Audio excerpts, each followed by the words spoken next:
ज्याबद्दल खरं तर तुमच्या गावामध्ये बरीचशी चर्चा होते. जी नवीन मुलं शाळेत गेलीत, त्यांच्या सगळ्यांचा गैरफाळा तुम्ही माफ केलात. ही संकल्पना तुम्हाला कशी सुचली? पहिलं मुख्य काम त्या ठिकाणी सगळ्यात महत्त्वाचं होतं ते म्हणजे तुम्ही एक बोर त्या ठिकाणी चालू केलीत.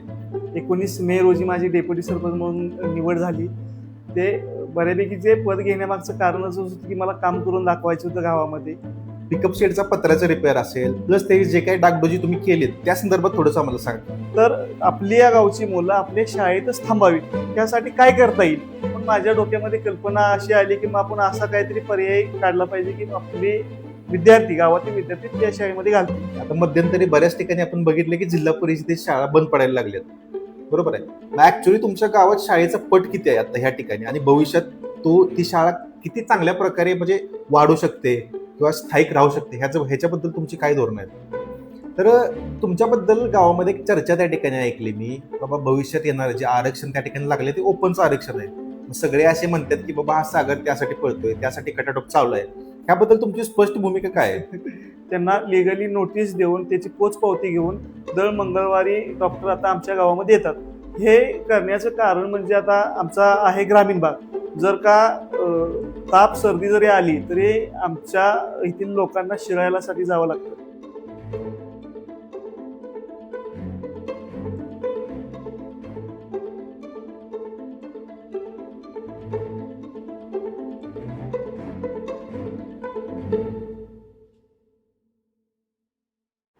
नमस्कार, मी रोहित मोरे. पुन्हा एकदा तुमचं सांगली पॉडकास्टवरती स्वागत आहे.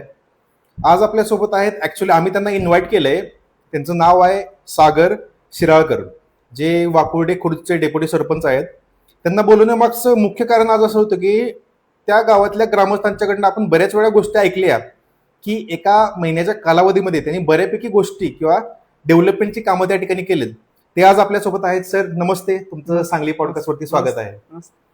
तर तुमच्याबद्दल ह्या सगळ्या गोष्टी तुमच्या गावातल्या ग्रामस्थांच्याकडनं आम्ही ऐकल्या. म्हणजे जवळपास एका महिन्याच्या कालावधीमध्ये तुम्ही 10-12 कामं त्या ठिकाणी केलीत आणि त्यातलं पहिलं मुख्य काम त्या ठिकाणी सगळ्यात महत्त्वाचं होतं ते म्हणजे तुम्ही एक बोर त्या ठिकाणी चालू केलीत. ऍक्च्युली बोलायला गेलं तर हे कसं, म्हणजे एका महिन्यात तुम्ही एवढी कामं कशी शक्य केलीत?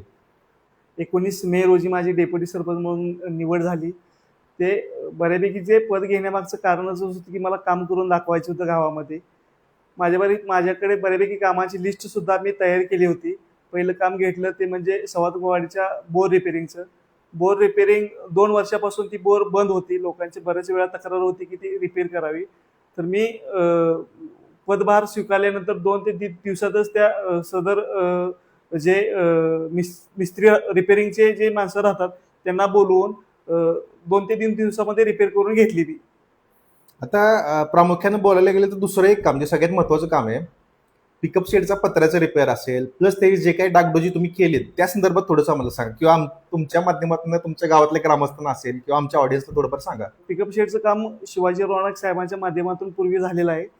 ते कॅनेलचं काम चालू होताना त्या ब्लास्टिंगमध्ये त्याचा पत्रा तुटला आणि पत्रा तुटल्यामुळे पावसाळ्यामध्ये जे विद्यार्थी शाळेसाठी कॉलेजसाठी जातात किंवा त्याच्यावरती दिलीपराव नाईक विद्या मंदिर आहे, साधारणतः तिथे 100-125 विद्यार्थी आहेत.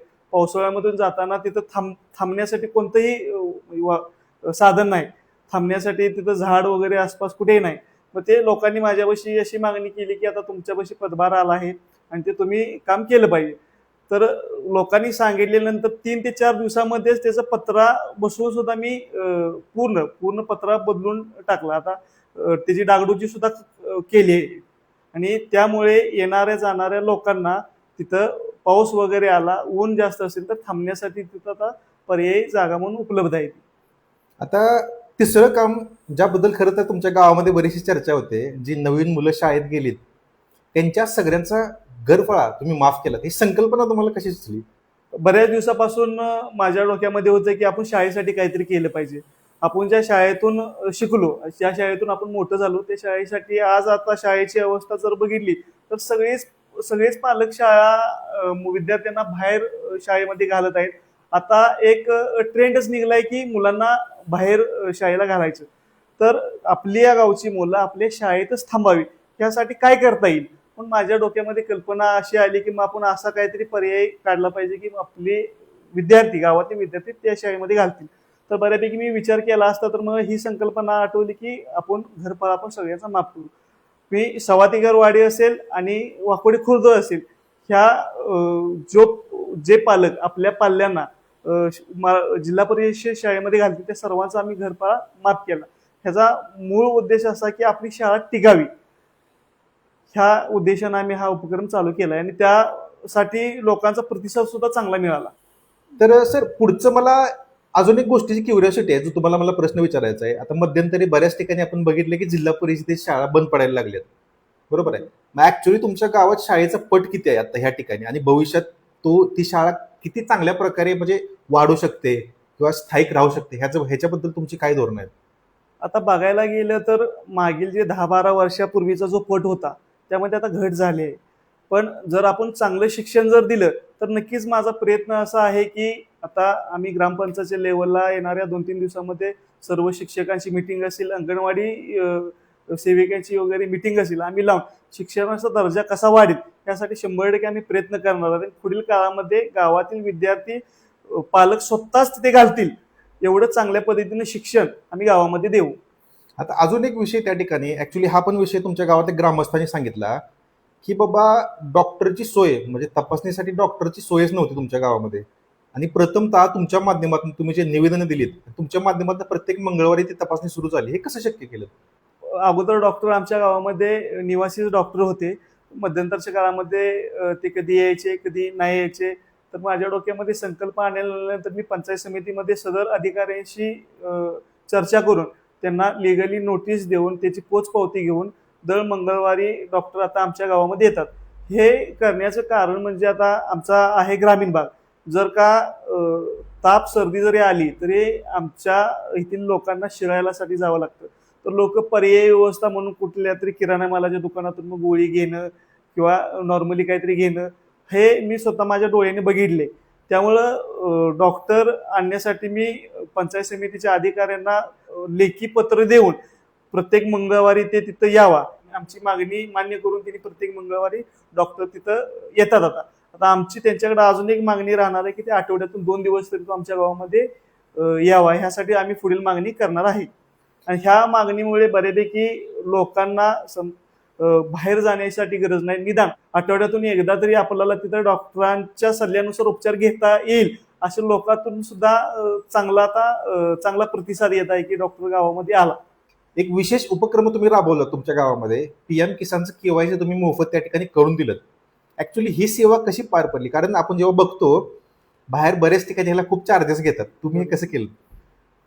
बऱ्यापैकी पीएम किसानचे लाभ घेणारी जर व्यक्ती जर बघितलं तर बऱ्यापैकी 40, 45, 50, 60, 70, 75 वर्षाचे आहेत. तर मग एसटीनं जाताना मी गावामध्ये असताना लोक कुठे चालले बोलले तर बोलायचे आम्ही पीएम किसानची केवायसी करणे शिराळ्यासाठी जात आहे आणि तिथं चार्जेबल सगळं होतं.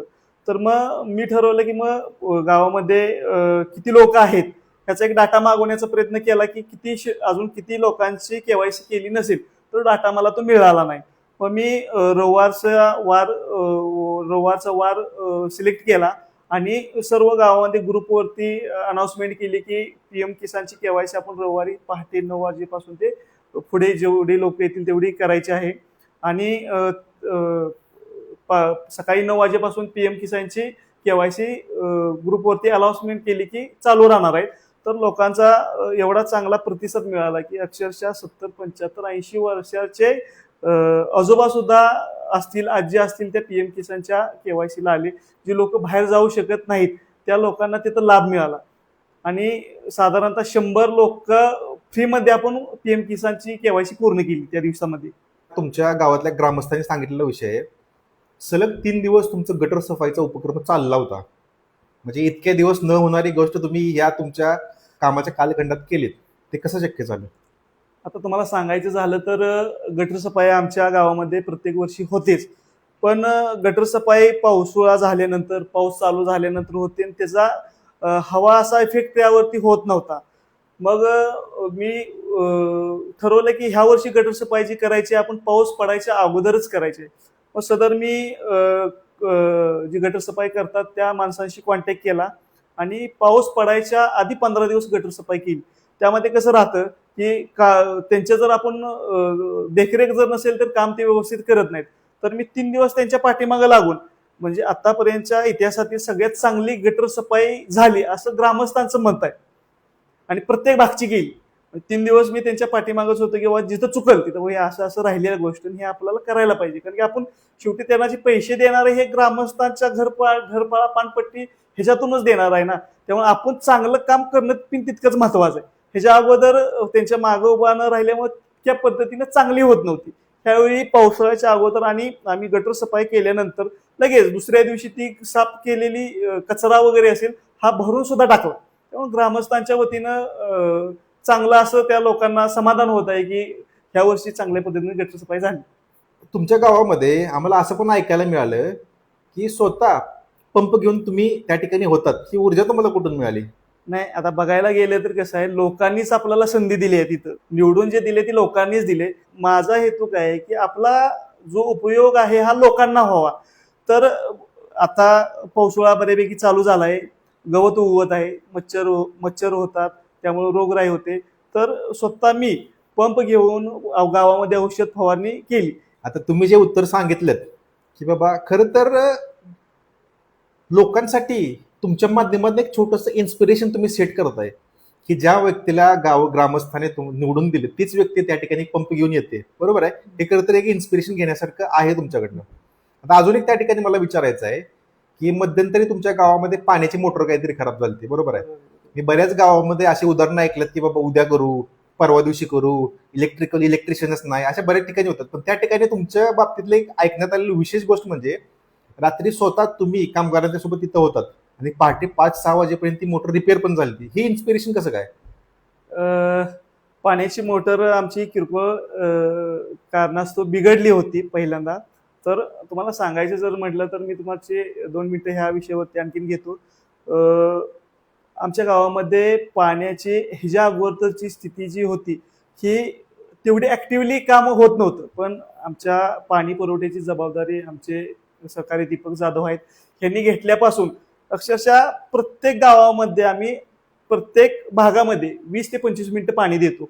आणि काही अडचण जर असेल, आज अडचण झाली तर ती संध्याकाळपर्यंत 99.99% तिची पर्यायी दुरुस्ती सुद्धा होते. तर त्या दिवशी मोटर बिघडली होती. तर आपण उपसरपंच आहे किंवा बॉडीमध्ये आहे आणि सगळंच काम कर्मचाऱ्यांनी करावं, त्यापेक्षा आपण सुद्धा त्यांच्या मागणं उभं असणं तितकंच महत्वाचं आहे.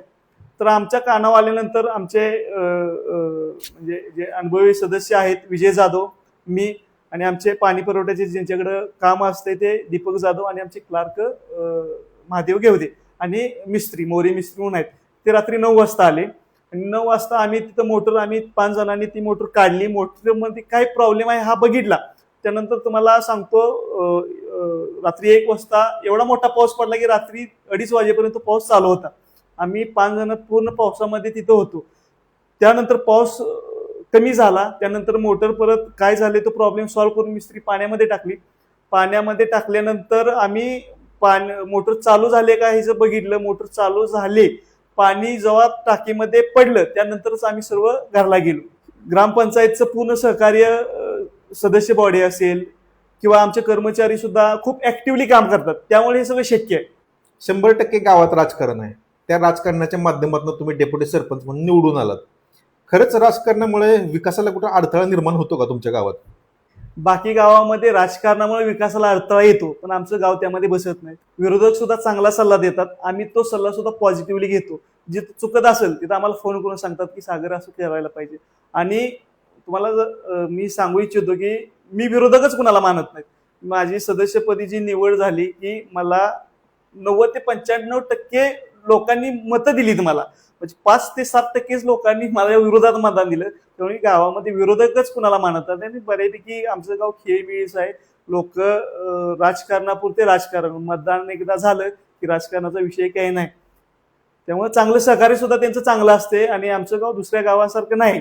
आता गाव म्हणले की त्यात मूलभूत सुविधा आल्या किंवा पायाभूत सुविधा आल्या, त्या गावामध्ये कशा प्रकारे आहेत आणि गाव प्रगतशील पातळीवर न्यायचं असेल तर ते कशा प्रकारे डेव्हलप केलं पाहिजे?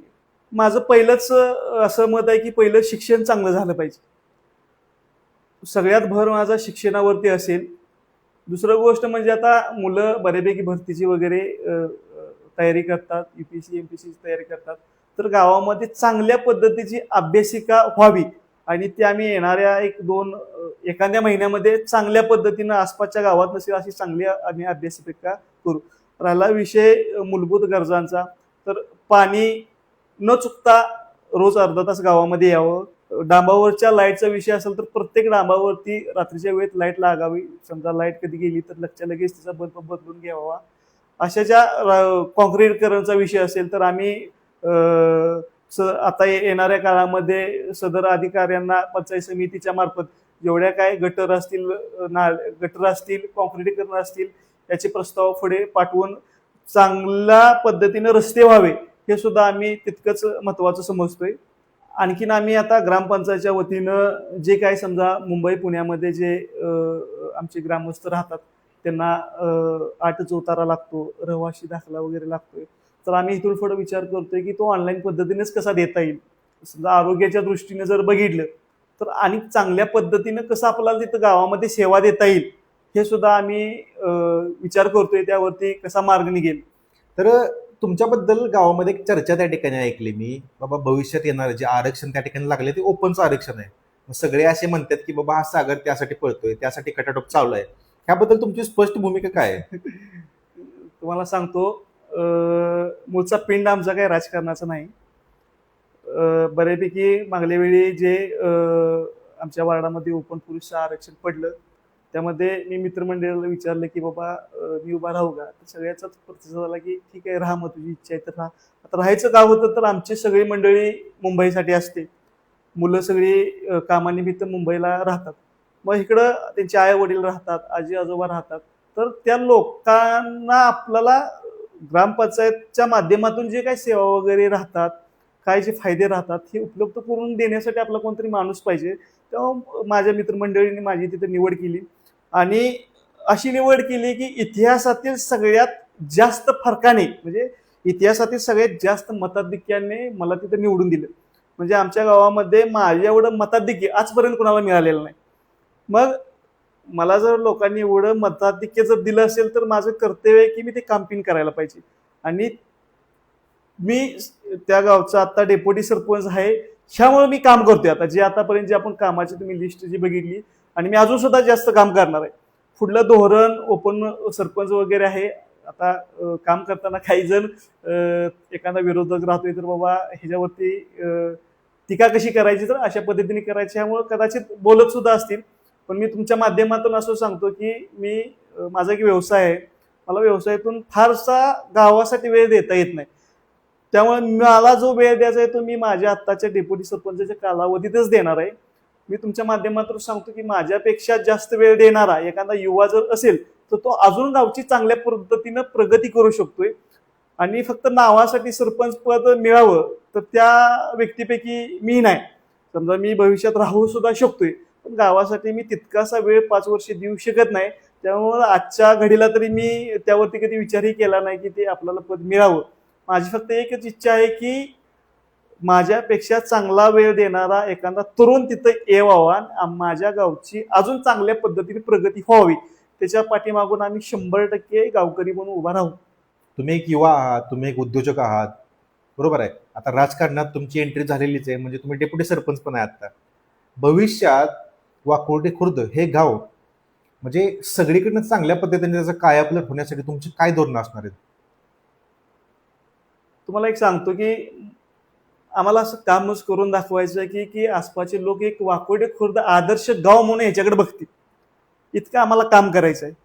त्यामध्ये आता तुम्हाला सांगायचं झालं तर गावामध्ये जर विकास करायचा झाला तर ग्रामपंचायत आमच्या तेवढं उत्पन्न ग्रामपंचायतचं नाही.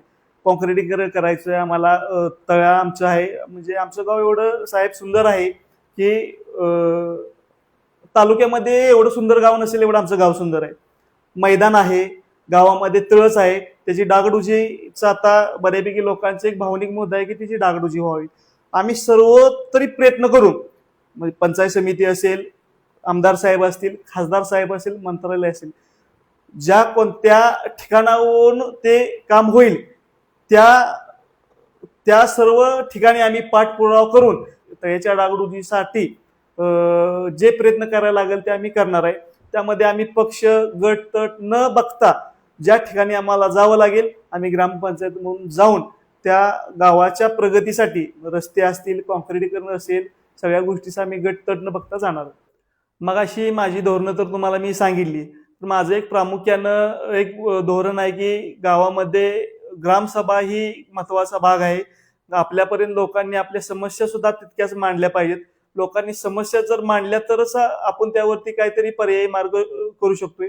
इथून पुढल्या काळामध्ये आम्ही गावामध्ये चांगल्या प्रकारे लोकांना आव्हान करून गावाच्या मध्यभागी ग्रामसभा इथून पुढल्या काळामध्ये होईल, जे की इथून मागच्या काळामध्ये कधीही झालेले नाही. व्यवसायानं तुम्हाला ऍक्च्युअली व्यापलेलं आहे, तुमचं व्याप मी बघितले त्या ठिकाणी. तुम्ही ह्या सगळ्या व्यापातनं तुम्ही गावाला वेळ कसा काय देताय? आता कसं आहे, लोकांनी जबाबदारी दिली तर त्या जबाबदारीचं सोनं तर आपल्याला करून दाखवायला पाहिजे. तर मी पहाटे 8 वाजेपासून कामाला सुरुवात करतो. 8 वाजता गावामध्ये जातो. लोकांच्या अडचणी काय आहेत, कुणाचं दाखल्याचं असेल, कुणाची नोंद घालायची असेल, कुणाचा मृत्यूचा दाखला पाहिजे असेल किंवा कुणाची विवाह नोंदी घालायची असेल, तर आमची ग्रामपंचायत थोडीशी गावापासून जराशी आतल्या साईडला आहे. तर गावामध्ये गेल्यानंतर 8 वाजेपासूनच लोकांच्या अडचणी सोडवण्यासाठी मी प्रयत्न करत असतोय. आणि लोक स्वतः लोकांची अशी एक भावना आहे की बाबा हा माणूस आपल्याला, ह्या माणसापाशी आपण मन मोकळं करू शकतोय, ह्या माणसाला आपण हक्काने काम सांगू शकतोय आणि हा माणूस आपलं हक्काने काम ऐकतो, समजावून घेतो आणि करतो सुद्धा. आणि मी प्रत्येक रविवारी सेवेचा रविवार असा त्याचा उल्लेख केलाय. त्या ह्याच्यासाठी केलाय की आपल्याला लोकांनी संधी दिली तर आपल्याला लोकांची सेवा करायची. प्रत्येक रविवारी काही ना काहीतरी उपक्रम मी घेऊन येत असतोय. लोकांचं जे काय असेल समस्या त्या निदान ऐकून घेऊन सगळ्या सोडवता येईलच असं नाही, पण बाबा पर्याय बाबा लोकांनी सांगितले की बाबा घरकुलमध्ये माझं नाव घालायचं आहे, तर त्याला रितसर जे काय उत्तरं राहतात किंवा हे तुमचं बसेल किंवा नाही बसणार हे स्पष्ट भूमिका घेऊन आम्ही तिथं सांगत असतोय. आणि लोक सुद्धा रविवारची सुट्टी राहते सगळ्यांना, ग्रामस्थांना, तर सगळे प्रश्न घेऊन माझ्यापाशी येतात. माझ्या जोडीला आमचे ग्रामपंचायतचे सदस्य सुद्धा असतात. त्यांच्या सहकार्यामुळेच हे सगळं शक्य राहते. लोकांनी संधी दिली आहे तर मला मग माझ्या हातून विकास कामं सुद्धा तितकंच होणं महत्वाचं आहे. त्यामध्ये विकास करताना आपल्याला मग पंचायत समिती असेल, जिल्हा परिषद असेल, विद्यमान आमदार साहेब असतील, विद्यमान खासदार साहेब असतील, गावच्या हितासाठी आम्हाला त्यांच्याकडे निवेदने घेऊन आम्ही पुढील काळात जाणार आहे. आणि त्यांच्याकडूनच आम्ही निवेदनाच्या मार्फत गावचे काँक्रिटीकरण असतील, गटर असतील आणि गावचे विकासाची कामं असतील, आम्ही त्यांच्या मार्गी सुद्धा जिथून आम्हाला निधी मिळेल त्या ठिकाणी आम्ही गावच्या हितासाठी जाणार आहे. राजकारण हे आमच्या काही डोक्यात नाही, आम्हाला गावचा फक्त विकास करायचा आहे. तुम्ही मला इन्व्हाइट केलं, तुमच्या माध्यमातून मी जी कामं केली ती मी तुम्हाला सर्व सांगितली. इथून पुढं मी काय जास्त बोलणार नाही, पण माझं कामच बोलेन. मी तुमच्या माध्यमातून ग्रामस्थांना सांगतोय की जे काम आमच्या आता चालू होतं एक महिन्यापासून जे काम मी आता केले, इथून पुढल्या काळातही त्याच्यापेक्षा चांगल्या स्पीडनं काम चालू राहील. आणि मी इथं थांबतो. धन्यवाद.